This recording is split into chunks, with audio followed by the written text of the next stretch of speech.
हा सोलापूर जिल्हा सुजलाम सुफलाम झाला. नाहीतर आमची जसं मराठवाड्यामध्ये आत्महत्या करायची वेळ आली तशी आमचा ह्या सोलापूर जिल्ह्यात शेतकऱ्यांनी आत्महत्या केल्या असत्या.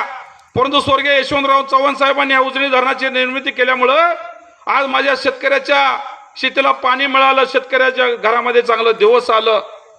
परंतु एका बाजूला तुम्ही आम्हाला लढायला शिकवलं नसतं तर भाऊ या सोलापूर जिल्ह्यामध्ये 1000 रुपयाच्या वर 1 रुपया दर मिळाला नसता.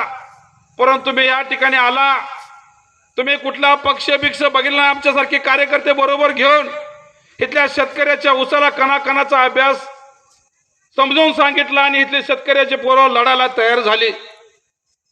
भाऊ तुम्ही काम करत असताना या ठिकाणी कार्यकर्त्यावर करणारे प्रेम आमच्या गावामध्ये या तालुक्यामध्ये ज्यावेळेस तुमची एंट्री झाली त्यावेळेस 2001 साली आपल्याकडे भाऊ साधी मोटरसायकल नव्हती, तुम्ही एसटीने प्रवास करत होता. तुम्ही आता गाडग्याच्या दुकानामध्ये महादेव गाडगे असतील, पंडित गाडगे असतील, त्यांच्या घरी जाऊन त्या ठिकाणी तुम्ही जुन्या आठवणीला उजाळा दिला. हरिभाऊ असतील सगळ्या. खरं तर या दादा, या वर या, सचिन बस. भाऊ तुम्ही या ठिकाणी येत असताना तुम्ही मोठी बॅग घेऊन येत होता, एसटीने प्रवास होता. इथं आम्ही कोणाला मोटरसायकल मागायचो आणि या ठिकाणी आम्ही आंबा असेल, चळा असेल, इथल्या सरकुलीच्या आसपास परिसरात आपण शाखा काढल्या, तिथल्या तरुण पोरांना लढाई शिकवलं. म्हणून भाऊ तुमच्यामुळं या ठिकाणी 550 450 दर आज 2,500 3,000 पत्र आम्ही घेऊ शकलो. जर तुम्ही आम्हाला लढायला शिकवलं असतं या ठिकाणी चळवळ उभा राहिली नसती आणि इथला शेतकरी अजून 1000-1200 वर गेला नसता. तीच अवस्था सोलापूरच्या पूर्व भागामध्ये. तिथं आता कारखानदाराची मस्तीवाले, आम्ही काल एका कारखानदारी जाऊन मस्ती उतरली. भाव त्याने गेल्या वर्षीच ऊसाचं बिल दिलं नाही, ह्या वर्षी 3 महिने झालं ऊसाचं बिल दिलं नाही. बिगर गाळप परवाना घेता त्याने 2-2.5 लाख गाळप केलेला आहे. म्हणजे एवढी कारखानदारची मस्ती आहे भाव आमच्या जिल्ह्यामध्ये.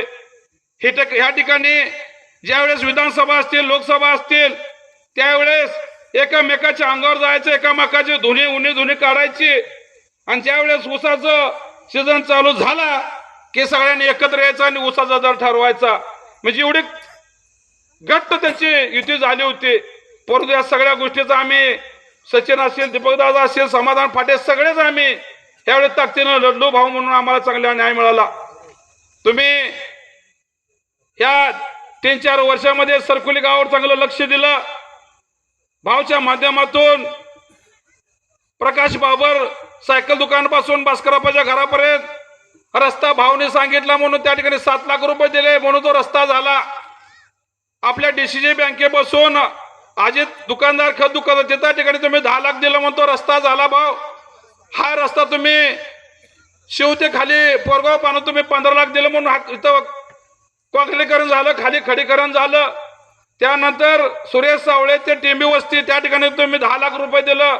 जवळजवळ तुम्ही 70 ते 80 लाख रुपये गावाला दिलं. म्हणून आम्ही या ठिकाणी या रस्त्याने चांगलं येत जातोय. त्यानंतर भावनी सुद्धा आता दुसरे 3 गट आम्हाला आपल्या निधी दिलेला आहे. जगोपा वस्ती ते अशोक बापूचा पानवता त्या ठिकाणी 10 लाख रुपये आपल्याला मंजूर झालेत. मार्च मध्ये काम चालू होणार आहे. इथून हे आपल्या शिवपासून वर गद्यागाव तिथं 10 लाख रुपये टाकले, तो आता मार्च मध्ये रस्ता चालू होणार आहे. त्यानंतर आमचे प्रकाशदाजी ते खाली गोरखची वस्ती त्या ठिकाणी आपण 8 लाख रुपये टाकले. तर अशा पद्धतीने आपल्या भागामध्ये अजून सुद्धा मोठ्या प्रमाणात निधी देण्याचं भाव तुम्ही काम केलं. त्यामुळे सर्व ग्रामस्थांच्या वतीनं मी तुमचं मनापासून अभिनंदन करतो, आभार व्यक्त करतो. असंच तुमचं प्रेम आमच्या गावावर राहू द्या, तरच आम्ही कुठेतरी चांगल्या पद्धतीनं ह्या ठिकाणी काम करू शकतो. भावला ज्यावेळेस मी निधी मागितला त्यावेळेस वेगळ्या हेडमधून भावने पालकमंत्र्याला सांगून त्या ठिकाणी सरकुली म्हणलं की पहिल्यांदा भाव त्या ठिकाणी डोळे दाखवून सही करत होते. असं प्रेम भावने दाखवलं. आणि येणाऱ्या काळामध्ये ज्या आपल्या गावामध्ये अडचणी येतील, मग लाईटचा प्रश्न असेल, डीपीचा प्रश्न असेल, त्यामुळं भावच्या माध्यमातून आपण ते प्रश्न भविष्य काळामध्ये सोडवूया.